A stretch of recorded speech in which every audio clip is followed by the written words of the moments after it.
Hi, and welcome to the Pillars Trust Fund Ask Us Anything session. My name is Megan Schoenberg, and I am the president of the Pillars Trust Fund. I am so excited to be here tonight hosting this event live from the beautiful auditorium of the Sacred Heart School of Montreal. I would like to thank them for generously donating this space to us tonight for this event.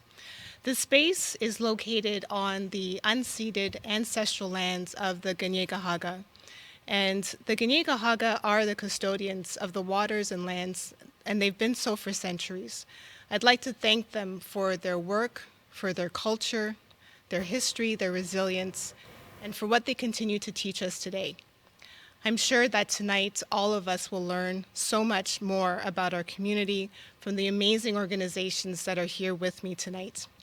Every participant here is a participant, an organization in Montreal that could use your support, whether it be as an advocate, a volunteer, or a donor. And we are asking for donations tonight. We are asking for a financial contribution to help those in our community. You can donate by the Facebook page that you're on if you're viewing via Facebook. If you are watching on YouTube, Aaron Winongri, the Vice President of Pillars, will be putting the link in the chat. You can also go to the Pillars Trust Fund website, pillarstrust.org, and there is an orange box at the top where you can donate to the Ask Us Anything session tonight. So without further ado, I'd like to introduce the participants that I have here today, and I'm going to be starting on my far right. So we have Paul Donovan, who is the global director of programs and services of Divine Renovation. Thank you, Paul, for being here tonight. Thanks, Megan. We have next to him Talitha Seri. Talitha is the co-founder of Momentum Catholic Single Mothers. As a businesswoman for the past 20 years, Talitha found time to start Momentum 7 years ago, and it has expanded across the country. Thanks, Talitha, for being here tonight. Thank you. Judy Wong. Judy is the executive director of Catholic Action Montreal. Judy has a rich professional career in the corporate world, and in her free time, she's often was spent serving her local parish and her childhood parish. Her communicating and marketing gifts help her to help those in need, and we are very happy for you to be here with us tonight, Judy. Thank you, Megan. Next to Judy is Sheila Woodhouse, who has been the executive director of Nazareth Community since 2011.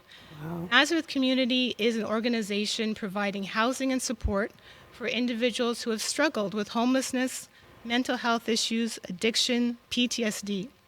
Sheila has a background in psychology and business, and as a downtown Montrealer, she sees firsthand the growing needs of our street people. Thank you, Sheila, for being here. Thank you, Megan. Next to Sheila is Anna Farrow. Anna is the executive director of the English-speaking Catholic Council, a position she's held since 2013. She's also a columnist with the Catholic Register.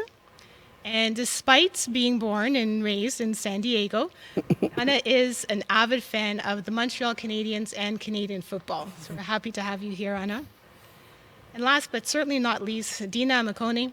Dina is an associate of the Sisters of the Holy Names of Jesus and Mary. She's a mother of 2 grown sons who also finds time to work as the director of partnerships and groups at the Ignatian Spirituality. Dina is part of the teaching team where she's been in that role for about the past 15 years, and she still finds time to indulge in her interests of spiritual conversation, group discernment, the creation of retreats and spaces where people can deepen their spirituality. So thank you, Dina, for being with us here tonight. Thank you, Megan. So welcome, everyone. Let's start off with a fairly easy question. So just something to break the ice a little bit. So I have a question for Paul and Sheila. Are you someone who looks forward to Halloween? Oh. Thank you, Paul. Interestingly, one of my claims to fame was I was a zombie in a movie called The Sellout that was premiered at the Fantasia Film Festival. Wow. So yes, I am a fan of Halloween. Very nice. Paul? I'll say I used to be a fan of Halloween. I think certainly when my kids were young and when I was young, Halloween was a lot of fun, and I still look forward to it, but not in the same way. Do either of you have a favorite candy or chocolate? Oh, I do remember when my children would bring the bags home, I would ruffle through them and try and grab all the coffee crisps, yes. Coffee crisp, okay, nice. All right, another very easy question. Judy, Talitha, Dina, in 2 words, what is the core focus of your organization? 2 words? 2 words, yeah. Helping people. Very nice. Talitha? Faith community.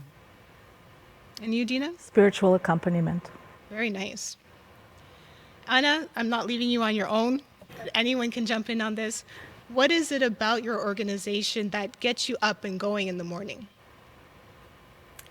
I would say just the importance and the love that I have for the English-speaking Catholic community, knowing that our organization serves its interests. It's a wonderful community, and I'm happy to be part of any kind of support that we can provide. Very nice. So, in order to prepare for tonight, there are a lot of great questions that were submitted over the last few weeks, and I'd like to run through some of the ones that were submitted before we get to any of the live ones coming in. And I'd like to start off with a question for Talitha, for Momentum Catholic Single Mothers. Talitha, how do you attract single Catholic mothers to your organization? So basically, I'll just explain a bit what Momentum is. We're an apostolate for single mothers. We're a faith community for single mothers. And we offer retreats, all different types of programming, online and in person. The moms that are part of Momentum... The moms that are part of Momentum come from all different situations. But essentially, in terms of attracting, it's really mainly word of mouth. That's typically the way we do advertise in the diocese in other ways, but really word of mouth from people who have had good experiences with the community and want to bring in other people. Very nice, thank you. The next question's for Judy, so Catholic Action Montreal. Judy, could you tell us, what does Catholic Action Montreal do? Motivated by our faith, we serve people. We are asked to help with a need. That need could be setting up a nonprofit. We use our legal volunteers to do something like that. We had one I was just sharing with Sheila where one of our parish priests called us to, was pregnant and she had no medical, she was from India and she had no medical assistance. So we gathered within our community. Talitha was part of the conversation, Couples for Christ. The young woman ended up being seen by Doctors Without Borders, and so on, and everything worked out well, and her baby was christened last weekend. And then we go on to something as big as working with Father Kevin and the Ignatian Spirituality Project and the Ukrainians, and all our volunteers drove people. We ran a daycare, a day camp for the kids. So it's what is the need? There's not a specific focus, it's what is the need, and we use our partners and our volunteers to serve that need. Very nice, thank you. The next question I have is for Sheila. Sheila, what type of activities will your clients experience this winter? We're very client-driven, and I'll start with a little bit about Nazareth Community. We provide housing and support for individuals who struggle with mental health issues, homelessness, addiction, and trauma. So it's very client-centered. We have resident meetings and we'll ask the people themselves, what would you like to do? What are your interests? So that we're not presenting what we think might be right for somebody. That's not our role by any stretch. We want to accompany people along the way in what their needs are. To give you an example, we do a very seasonal, we'll go apple picking or museums. Camp Kinkora is a huge hit as we were discussing. So it really depends on the need at the time and the interest. Okay. Thank you for the three of you for that insight. I know we've just started. Before I move on to any more questions, I would like to share a video with you, and it was submitted by Momentum Catholic Single Mothers. It gives us a really good insight into the organization.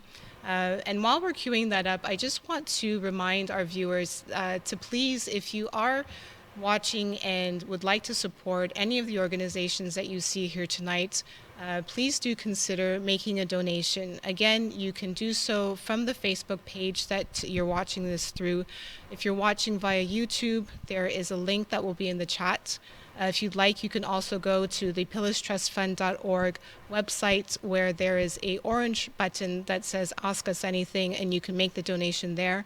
All donations through this event will be shared with all of the participants on stage tonight. So let's look at the video by Momentum Catholic Single Mothers.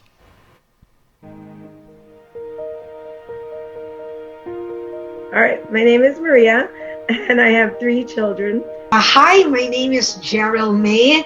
I'm a Filipina.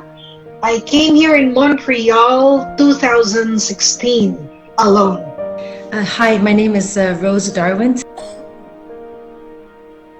I was married for 30 years when my husband left me, and I at that time was very lucky to connect with a Single Mothers Retreat, which was just beginning. It made me feel again that I have a family, and it also made me realize that I'm not alone. Knowing that I'm not alone has been super helpful, talking with and sharing our stories together with other women. Another thing that's really helped me is the themes.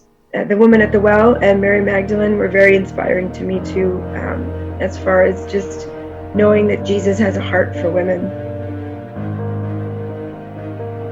The only thing I want to really impress upon the community that this is a wound that I never could have imagined, and I consider it like I think of how we're called to take care of the widows and the poor.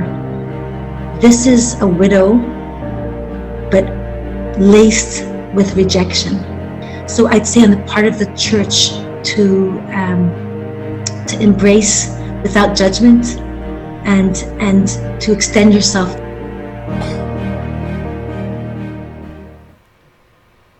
How wonderful was that? Thank you so much, Talitha, for sharing that. It was amazing.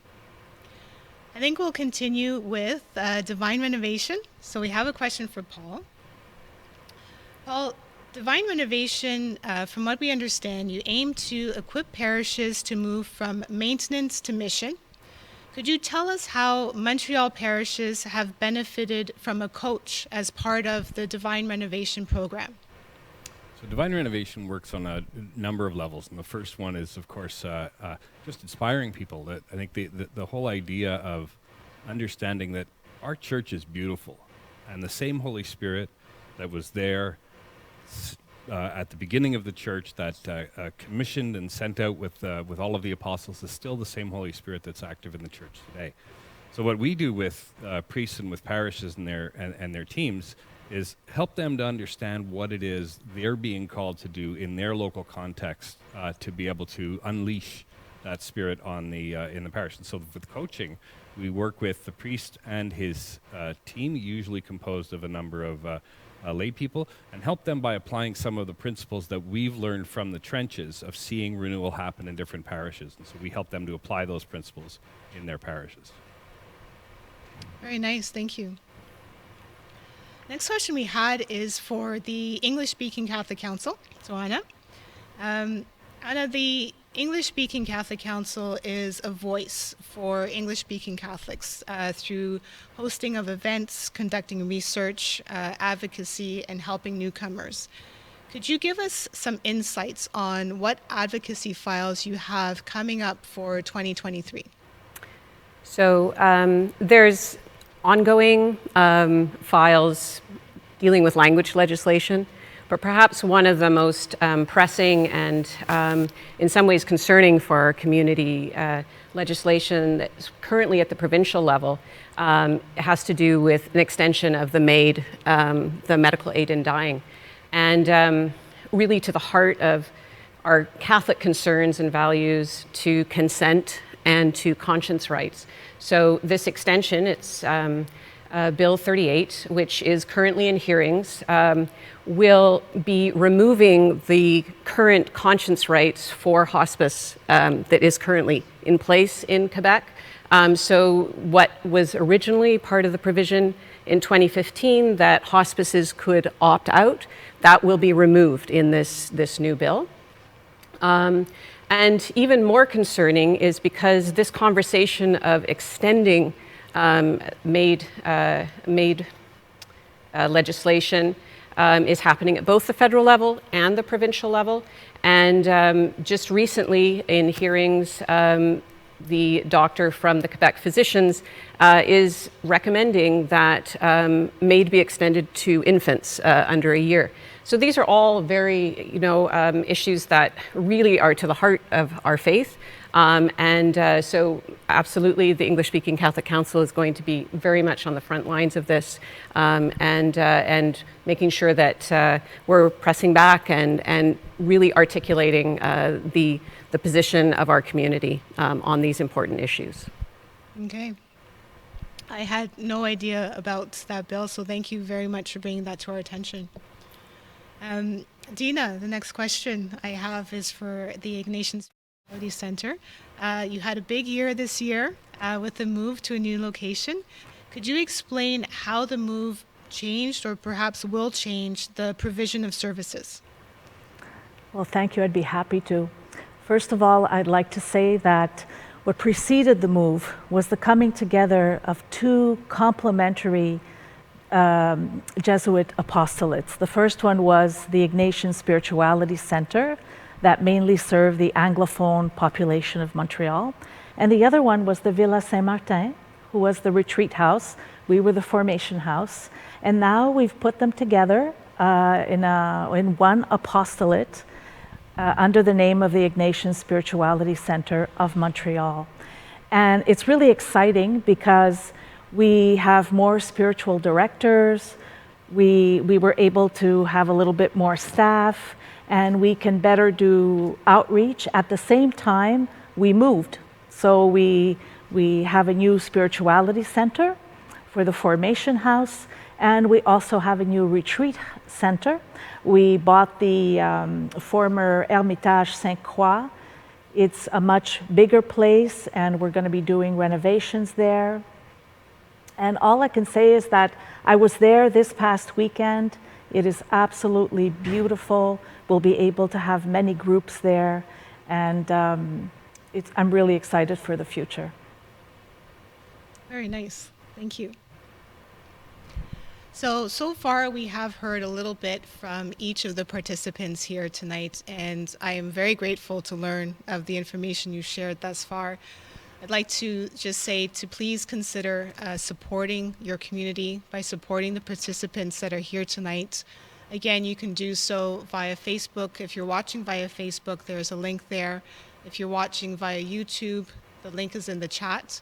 And you can also go to the pillarstrust.org website where there's an orange box, Ask Us Anything.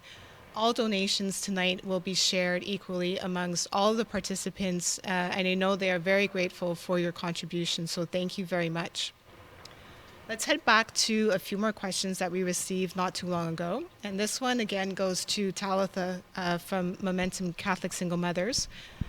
Talitha, what material changes regarding isolation for single mothers did you observe during the pandemic, which may be carried forward into 2023? In terms of changes we saw at Momentum, just like any other organization, we had to move a lot of our stuff, pretty much everything online. But it was actually an opportunity to offer more services. So instead of monthly in-person meetings, we were able to offer weekly meetings online. Instead of one in-person retreat, we were able to offer many retreats throughout the year online. So I think it really allowed our community to actually expand. Women from across the country started joining in online. So it was really a very fruitful time for the community to just connect from across the country, and we've maintained a lot of those online services in addition to now in-person ones. Very nice. So more Zoom is happening. Okay. Our next question is for Catholic Action. Just carrying forward again with a little bit of thoughts for the future, what are the two main things Catholic Action needs for 2023? Well, 2023 is going to be very exciting. Our first 5 years, we had to get known in the community, and we have literally partnered with everybody on this panel plus So we're pretty well known. We've created a pretty exciting strategic plan. So 2023, we will be implementing that plan, and we'll be calling on our community. What are the things we need? We need dedicated members and volunteers to sit on our committees and help us strengthen the work that we do to serve the larger community. So volunteers, time and talent. Yeah. Volunteers, time and talent. Okay. Any particular kind of talent? We accept all. We have lawyers, we have accountants, we have bakers. We have when the pandemic first hit, we had volunteers sewing masks for the isolated seniors. We had 500 masks sewn. So what is your gift? Let me tell you, we'll put it to use. Very nice. I love that. All right. Next question is for Sheila. Sheila, when you hear on the news or perhaps anywhere else, groups demanding social housing, what does this mean from the Nazareth community perspective? It's essentially what we do, but it's housing with support. For people that struggle with living on the streets or mental health issues, housing without support does not work. So with the programs that we're using in other organizations as well, we can help people, and it really depends, because to be very frank, we have people who come in with only the clothes on their backs. So sometimes the support starts with just providing a hot shower. And then it can go all the way to a next step program where somebody can become semi-autonomous and move to more autonomous housing. The needs are very much there on our streets right now. Okay. I think those are very powerful thoughts. And just lighten it up a little bit with a question for the group. So I know everybody's usually very busy, so we all have a busy schedule, and I thank you for making the time to be here tonight. Nonprofits, charitable organizations, you have limited resources. Judy's just made an appeal for volunteers. If you had one wish granted, would you wish for money, time, or volunteers? It's open to the group. Dina, do you have your wish that you would want? I do have my wish, and I think it's the wish of our team. We keep saying to each other, we just wish we had more time, or maybe a parallel life. You know, like another Dina, another Father Kevin, another Mark, another Lynn, another Sister Catherine, because we absolutely love this mission, and we would love to be able to do all of the work that comes to us and to respond as it comes. Of course, we're on God's time, so we do that. But it would be time for me. Time? Okay. Anna, what would yours be? I mean, that's a hard one. Can I have all three? Can I? Just one. But in terms of the council's work, a lot of it is engagement with legislation, public policy, and that sort of thing. And one of the challenges, to be honest, with the whole process of Bill 96 and the language legislation, the extension of the Charter of the French language, is really getting people to engage, and particularly difficult during COVID because, of course, people have their own challenges and are just trying to figure their lives out. But in terms of volunteers, just, if I could make a little wish that people would pay more attention to what's, even with, the MAID legislation. Things are happening, laws are being passed, policy is being made that will have just an enormous impact upon our lives, the vitality of our community, and just the ability to engage with that, for people to really engage and then, volunteer and become involved. That would be a wish. Okay. Sheila, what's your wish? I'm going to have to open door number 3, and 56% of our funding comes from donors like each other here today and from foundations, and no donation is too small. It comes from the heart, and I have to say money. We can't do the jobs that we're doing without the funding. We can't continue to open residences. We have residents who have an income of $650 for the entire month to cover every single need. We have to augment that, and we can only do it with, and have a good, strong team with money. Okay. Judy, are you still sticking to volunteers? Yes, ma'am, but very specific. Very specific, yeah. So people think, oh, volunteer, and you think, oh God, like, what does it mean? It means very, very little in the big, big picture. You have a gift. I'm talking to everybody who's watching us. You have a gift.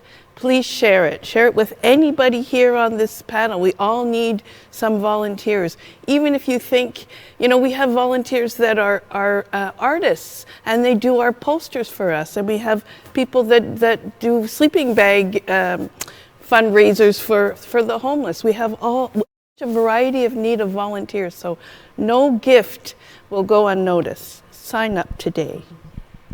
There it is. Where's the music? What's your wish? So I come from the profit sector, having worked in business, and I really see the importance of support from donors and benefactors and sponsors in order to just allow apostolates to exist and to serve and to grow.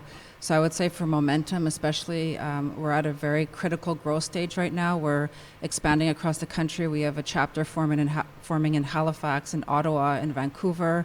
We're really seeing the need out there from women who want to connect and see this grow. So I would say for us, financial right now is very important to continue on this mission. Okay. Well, that's a tough one. All three would be great. Divine Renovation started as a fee-for-service ministry. So it used to be that when we would offer coaching for parishes, there was a fee that was associated with it. And 2 years ago, the leadership of Divine Renovation was realizing that the money was standing in the way of a lot of parishes that could really benefit from the kind of coaching and flourish as a parish.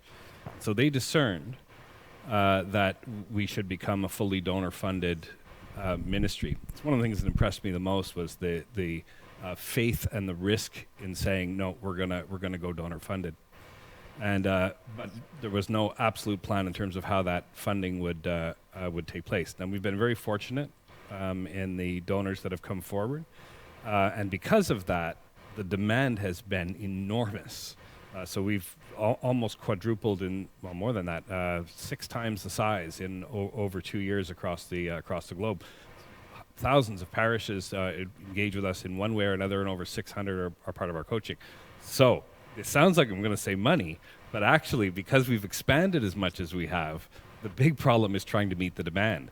And that's the demand in terms of time and energy that goes into the tremendous demand that we're seeing across the globe. But of course, the funding is always a big part of that. And so I'm answering too, but I'm going to say time. Okay. So we have some times, we have volunteers, we have money. So a little bit of a mix of all three. Before we move on to any more questions, we have another short video that we would like to share with you, and it was put together by Catholic Action. So thank you, Judy, for bringing this video. I just wanted to, before we get to it, say thank you again to Sacred Heart School of Montreal for, again, donating this space to us tonight. It's really a beautiful venue, and we're really grateful to be here. If you would like to volunteer, if you would like to donate your time, donate money, please do so. Please feel the pull of the conversation and the message that the participants have been sharing with you tonight to donate via Facebook, YouTube, or the Pillars Trust org website. There's an orange button, Ask Us Anything. All of your donations will be shared with the participants here tonight. So the video that we're about to show you is from Catholic Action, and we'll get back to the questions after this.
That was an amazing video. Thank you so much, Judy, for sharing that with us. So we do have a few more questions that came through before tonight. One I think quite a few of our viewers might be interested in hearing. It's for the ESCC. So Anna, you spoke earlier about the Bill 38. But this question is really about Bill 96. Sorry. What is it that ESCC is doing to help with Bill 96? Right. So Bill 96 was passed, and so we're now at the in the court system, basically. And because it was such a complicated piece of legislation, it is expected that the court process is going to be a very long one. There are going to be a number of court cases leading up to the passage of Bill 96. The ESCC was involved in just educating the community, so we had a very well-attended Zoom meeting with Clifford Lincoln, who is a former president of the ESCC, member of Parliament, member of the National Assembly, as well as Senator Joan Fraser, who took us through point by point to the different points of it.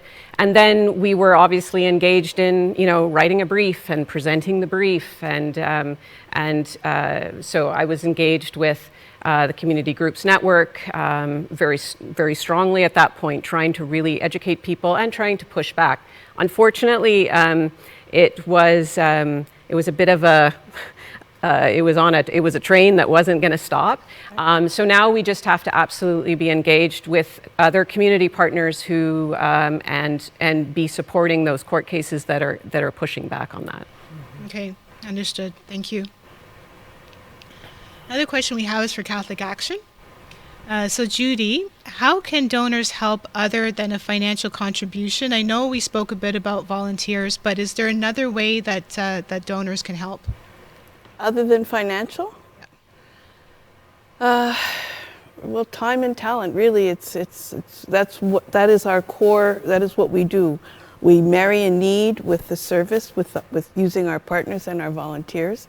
So, I had chosen volunteers as my first funding. We are like Divine Renovation in that we're donor funded. We are not like Divine Renovation in how much donor funding we get. So, but really volunteer, and I'd like to not even use that word. Like I prefer using, sharing your gift of time and talent, because volunteering sometimes has a negative connotation to it.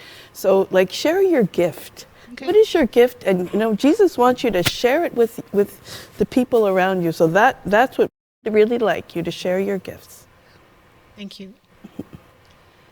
Paul, since we kind of mentioned you, so can you give a couple of examples of a mission church in Montreal and how it might be different to a non-mission church? So the first example that would come to mind for me is probably the beacon parish that we would have here in Montreal, which would be St. Ignatius. And they're a model not just for things that we're seeing happening in Montreal, but even globally. And in particular, we talk about three keys to what we're doing, and one of them is the power of the Holy Spirit. The second key is the primacy of evangelization, and the third one is the best of leadership. So what I want to focus on for this is just this idea of the empowerment of the Holy Spirit and the role that discernment plays. So the leadership of St. Ignatius, after having grown for a while and seen so much fruit from the work that they were doing, decided that had to spill out somewhere. Not just in terms of the people that were coming into them or growing as a parish, but the idea that this had to expand beyond themselves. And so they took 35 of their parishioners. They worked through this whole idea of a new vision for what was going forward, and then they sent those parishioners out to another parish to help that parish revitalize. I don't think you're going to see that anywhere in terms of Catholic parishes and what they're doing. And that's coming from that fruit of paying attention to what is God asking as a vision for the parish in the city, in its context. And it's fantastic to see. It's fantastic to see it spill out into other places and bear even more fruit. Yeah. Very good. Thank you.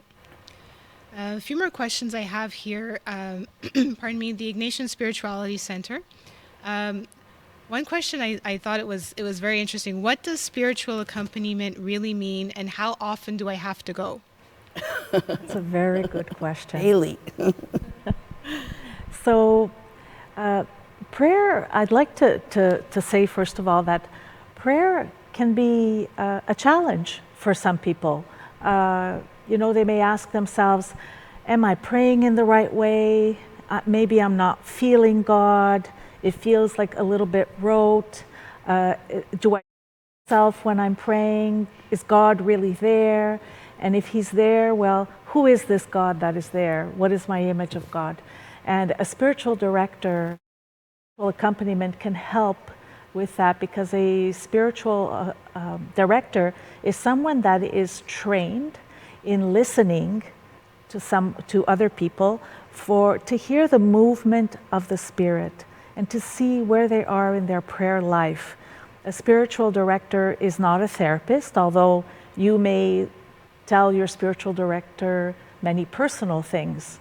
When you first start spiritual direction, we recommend that you would meet with your director maybe once a week, once every 2 weeks, so that some trust can be built up and you start to trust your time in prayer, and you start to get accustomed to sharing that with your director, and together you can listen for the movement of the Spirit in you so that you can discern what is the next step in your life. Okay. The next question I have is for Nazareth community. So this question was rather straightforward. Where does my money really go, and how much pays your salary? That's a very fair question. Our administrative fees are under 6%. So the money goes directly to the residents and the housing model that we have. As I mentioned earlier, we have individuals who come with only the clothes on their backs. So we start from outfitting a clean space with new bedding and new clothes, and this is really important. We feel that everybody deserves to have shoes that actually fit them, that are new, and this is all part of the dignity of the individual.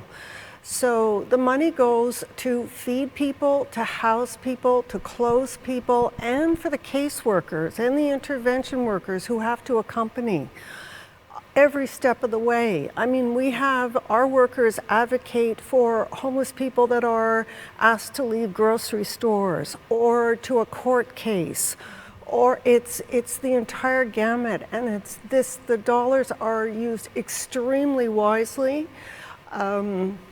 We invite people to come and meet with us and see the audited statements, and to meet the team actually, and to see what we do. And these can be surprise visits, so that you can see us in action with our cats and dogs and music and students, Loyola and Sacred and Villa and McGill. It's really across the board. The money, thankfully, is really well cared for. Very nice. I have been there, and I enjoyed the dogs, so that was good. Okay, the next question I have is for Catholic Action. Why should donors trust your organization? Why should they not trust us? They should trust us because of the work we do. If you go to our website and our social media, you see testimony to the good work that we do. We've partnered with Momentum on a few projects, Nazareth House, taking them to, using our volunteer bus drivers and our bus, taking them on trips, breaking isolation for the English-speaking seniors. The work we do is very telling. I don't see why there would be a trust issue. You could call me anytime. You could email us. Our board of directors is also open to any contact, and they're all listed on our website. So I think you should trust us because we're doing the Lord's work, and He'd be really ticked off if we did something wrong. Very nice. Okay, English Speaking Catholic Council. Um, if somebody wants to volunteer, is there a particular way to get involved? Sure. So we've touched a little bit on our advocacy work, and one of the reasons 40 years ago, 41 years now, that the council was started was really to ensure that there was representation of English-speaking Catholics on kind of all levels of public committees, parapublic, on different, government organizations, really to kind of assess the community, look at people who could provide leadership and make sure that those people were, in place. And so that's really, when I talked a little bit about the kind of education and engagement with some of these issues, we really have the benefit of being able to place people who are engaged with the English-speaking Catholic Council on positions, on boards, and that sort of thing. And so, for example, past president Paula Chilani, she has a long history in health and social services. She now sits on the board of the Community Health and Social Services Network in Quebec City. Our current president, Brian Vidal, who is a lawyer, he serves on the Quebec Community Groups Network for their Access to Justice committee. So health, education, law, all these different areas, there's a place for you. And so to be able to, if you're engaged in those kind of things and you are interested in the topics and the issues that are facing the English-speaking Catholic community, the English-speaking community, the minority language community, serving on our board, or also just coming forward and saying, look, I have this interest, I have these skills. Is there a place, on these kind of committees and boards where you think I could have a role, and we'll find a place for you. Okay, that's really great to know. Thank you. So I have another question for the group, so it's open to anybody.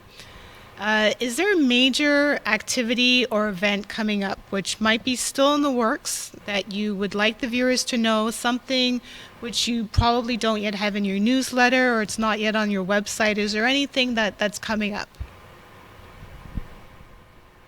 I'll jump in. Go ahead. So the council for years organized a rally which brought together all the community organizations. We've also for a number of years hosted a Christmas reception for the English Catholic community.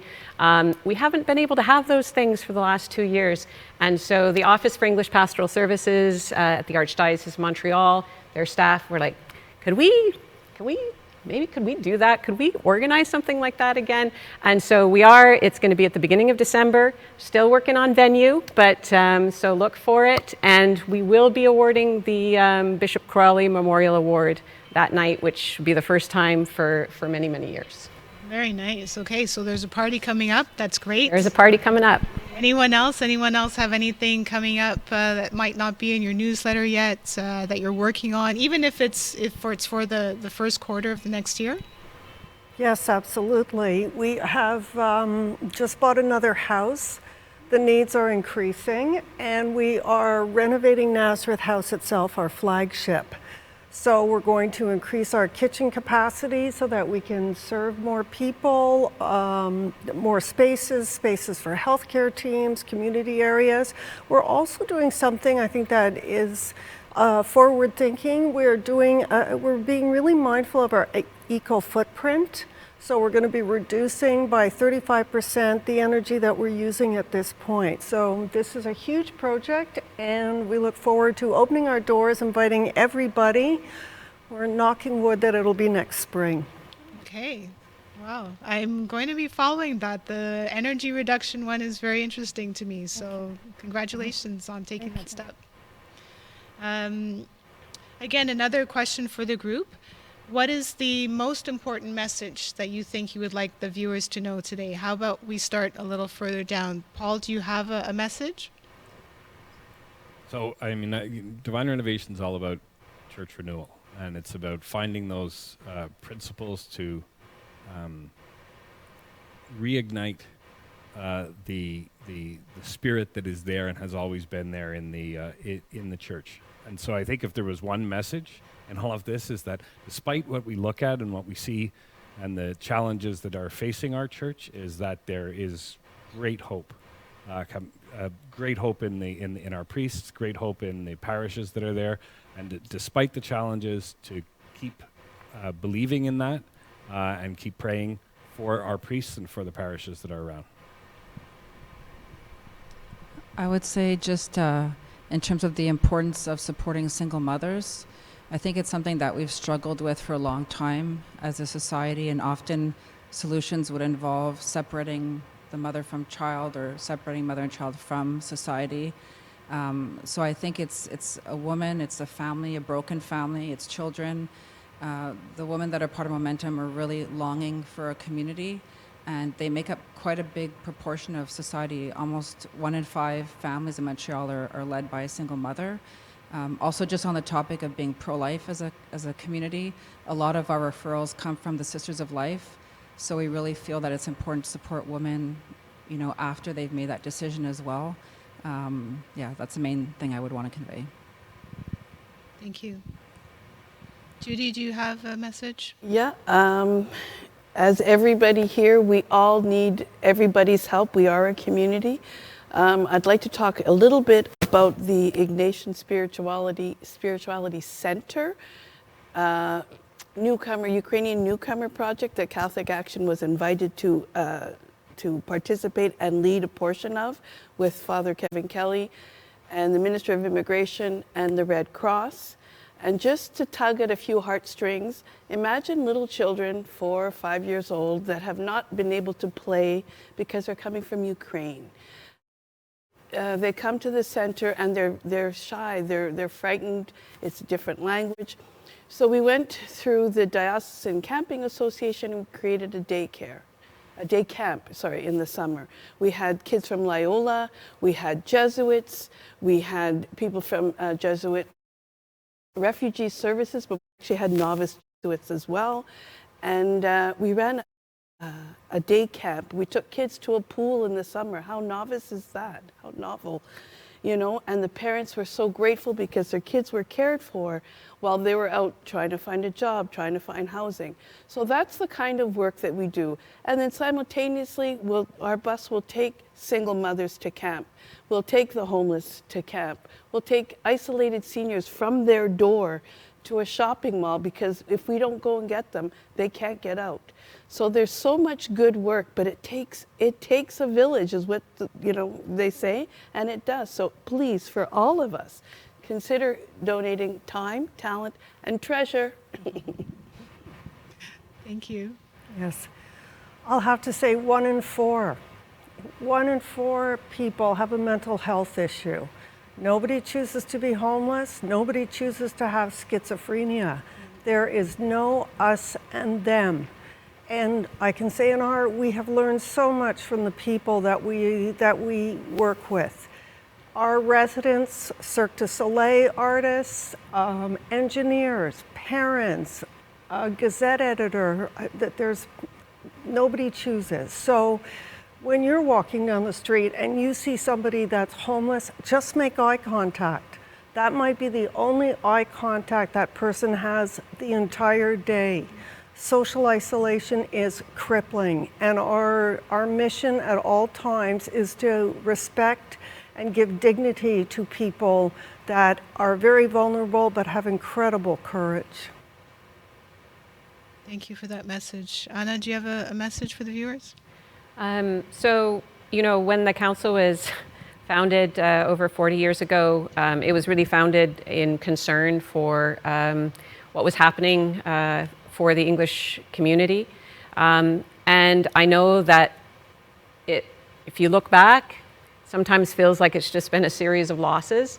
And I think, for those warriors and those, really people who have been very engaged, and mentioned Clifford Lincoln, I think, there might be a tendency towards a kind of sense of disappointment and just a concern. And I would just encourage people, it's been a real blessing to be on this stage and to listen to all of the stories. Don't disengage. Don't disengage. This community is very strong, is exemplified here. And don't disengage from these issues and stay strong. Okay. Dina, famous last words? Yes.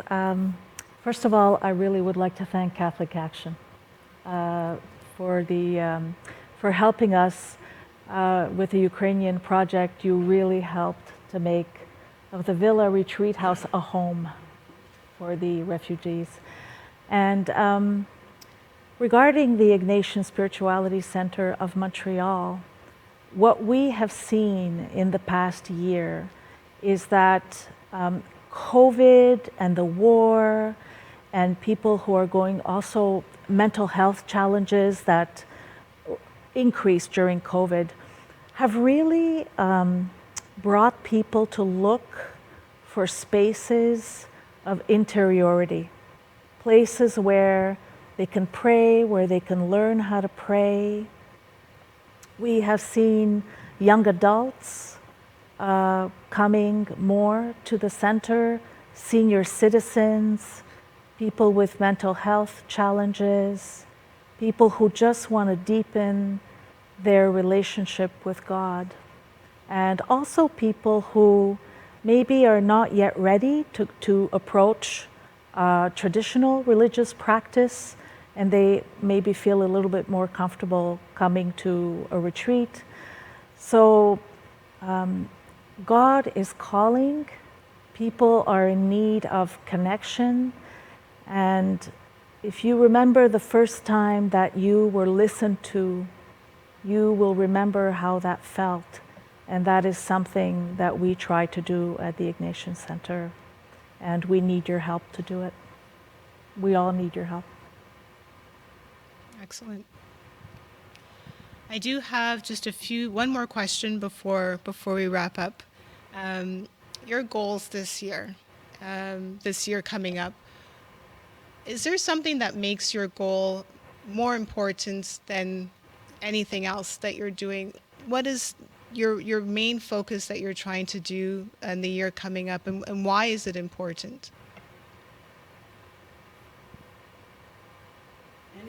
Anybody?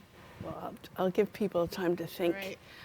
Our goal is just simply to help. I know I sound like a broken record, but the need, we don't know yet what tomorrow's need is. Is it a single mother that doesn't have funds to have a baby? Is it an isolated city that needs to get to a doctor's appointment? Or is it a whole Ukrainian population coming to our city looking for help? We don't know what tomorrow will bring, but whatever the need is will be our priority. And I want to take a minute to thank Pillars, because you've done an awesome job, Missy. Thank you. I would say for us, it's an important year for us just because we are growing fast. And so our goals this year are really about laying a solid foundation. And we're creating a discipleship program tailored for single mothers. We're really focused on accompanying the new locations, the new chapters that are starting across the country. So it's really focused on just positioning ourselves in a solid way, laying a strong foundation so that as we grow, we feel we will start growing even faster, that we're ready for that. So that's our main focus this year. Okay, very nice. So, I mean, we have an overall goal of 35,000 parishes becoming missional globally. And it's so amazing to see what happens to parishes when they begin to engage in their mission of forming disciples. And what I would love to see in terms of Montreal has been my home and my passion all of my life. And to see churches coming alive in Montreal, that gets me going. And to see the fruit of what we're seeing right now with the parishes that are engaging, that's fantastic. So I have a goal of doubling the number of parishes that we have here engaging with us over the next year. I'll step in at this moment. The goal of Nazareth Community this year is to, as well as the renovations, is to help as many people as we can and to raise awareness, always to raise awareness, whether to let people know that there's a gender bias, that there's more people struggling with poverty, food insecurity, inflation, trans issues. We're welcoming as many people as we can, and our goal is always just to have everybody safe, that volunteers, staff, our board, everybody safe. We actually were open the entire time through COVID every day because the need is there every day, 24/7. So events like this are extremely helpful because it's part of our mission to raise the awareness. Thank you. Thank you. So one of the important roles that the council has played is community animation through public lectures and workshops. And I know that when when Pillars and ESCC collaborated on the workshops for seniors in the parishes, one of the delightful things to hear was, because we did it last fall, it was a year ago, we had that little brief window and people were in person and they were like, this is the first time I've been in the church, or this is the first time I've done in person. And I think there's really a hunger and an appetite for these in-person events when people are getting back together. So we definitely will be focused on hosting events, not just the one in December, but moving forward on that. Very good, thank you. So for us, well, we also have a renovation coming up at the new Villa Saint-Martin. We want to put bathrooms in all of the rooms, and we want to meet the need, the very high demand for spiritual accompaniment, the need for formation, and we want to do more outreach so that we can be more known for those people who feel that that something is calling and they want to sort of respond to that and they don't know exactly where to go. And lastly, there's a wonderful project that Father Kevin is working on, and it's to provide retreats for homeless people or people who are just coming out of addiction.